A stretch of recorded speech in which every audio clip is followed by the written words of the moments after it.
said, when times get rough, you tell yourself, this isn't where I wanted to be, this isn't what I envisioned, and I don't plan on staying here, so this moment doesn't matter.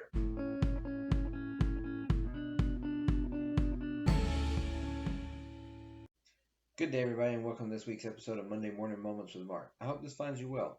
So, as you saw in the open, this week we're going to talk a little bit about vision and how it can help us get to somewhere where we want to be, even if we don't necessarily reach where we had envisioned, or if the vision changes as we go along. At least we have an idea of where we're going and what we want it to look like when we get there.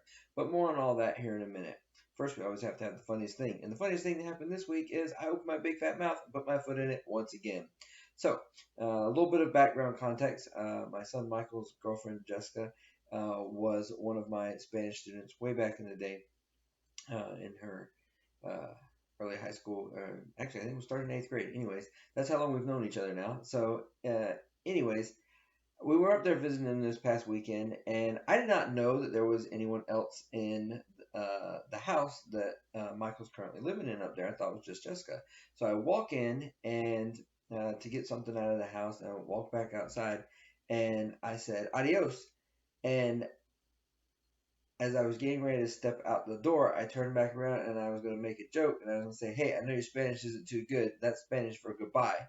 And the person that was standing in the kitchen turned around, and I immediately realized it was not Jessica. It was some young Asian girl that I had never seen, met before in my life, didn't even know who she was or why she was there.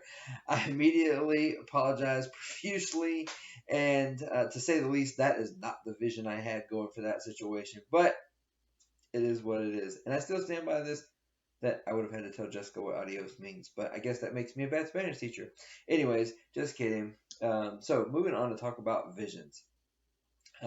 Visions, the whole background context for this is the story that happened this morning at my acupuncture session. And I was telling my acupuncture, Miss V and I are celebrating 20 years of marriage this year, and we're going out of town. And I told my acupuncturist that I was going to be traveling. She asked me what for. I told her what was going on, and she said, "Wow!" And like in all seriousness, she was like, "How do you do that? How do you make it that far?"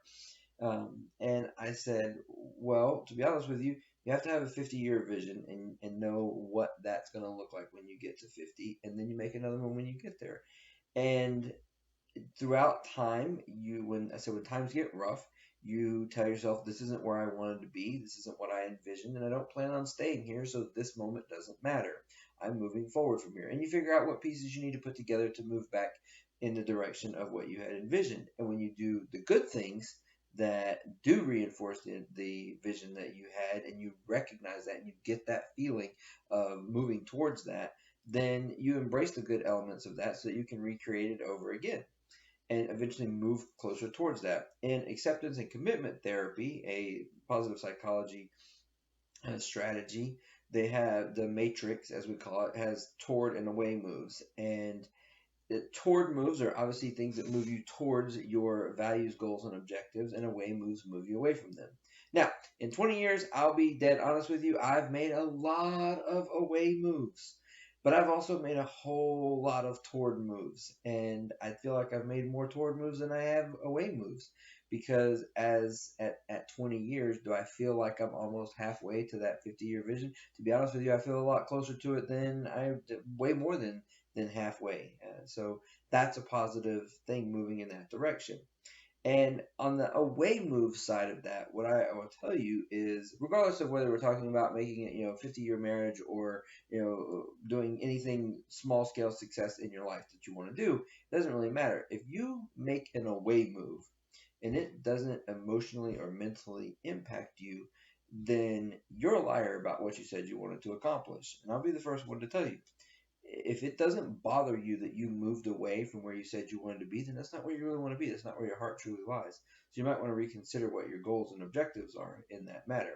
But to keep things on the positive side of things, really the purpose of creating that vision is not necessarily that when you get there, that's exactly what it's going to look like, because we don't really know. Who knows what that is going to be? But it's to evoke that emotion, both positive and negative, so that we recognize whether that was a toward move or an away move from what we're trying to accomplish. So take some time this week. Think about something that you set out to accomplish as a goal. Think about what your 5-year plan, 10-year plan, 15, 20, 50, whatever end state plan that it is that you have set up for yourself. And ask yourself the hard question of, have you been making toward moves towards that? And if not, then how do the away moves make you feel? Hopefully you'll find that you've had a lot more toward moves than you've had away moves, and you are moving towards your successful vision because it makes you feel good about accomplishing what you set out to accomplish, and it's all part of living in your values. Have a great week.